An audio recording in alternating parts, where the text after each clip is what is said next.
Now to a story about a very personal decision getting a lot of national attention. Angelina Jolie's double mastectomy, not to treat cancer, but to prevent it. Jolie says she tested positive for a rare cancer gene and decided to go ahead with the procedure to prevent getting the breast cancer that killed her mother. Now Eastern Iowans are inquiring about receiving that same genetic test.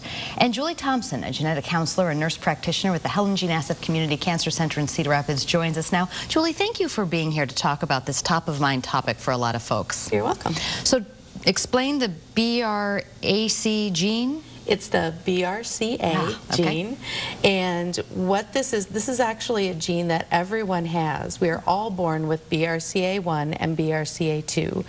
What they do is they're tumor suppressor genes, and so we love them because they do a great job with helping suppress tumor growth.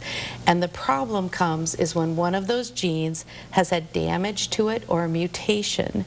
So then the BRCA gene can't do its job, and that's when we see cancer come more often and earlier than expected. Yeah, more than 85% chance of developing breast cancer in the case of Jolie. Yes, and it depends. There are several mutations in each one of those genes, and so depending on which gene has the mutation, there is a variable risk of breast cancer. So anywhere, I'd say probably from like 65 to 85%, depending on the mutation. Is this like a mammogram of tomorrow where every woman over a certain age should get them, or is it just a select few? It's not, actually. It is very select. Of everyone that's diagnosed with breast cancer, really only about 10% are because of a genetic mutation. So not everyone needs this testing, and it's helpful to have someone like myself help you figure out whether you really do need it or not. And what about cost? I know it's probably cheaper, and I know it's cheaper than getting cancer treatment, but it's still an expense. It can be very expensive.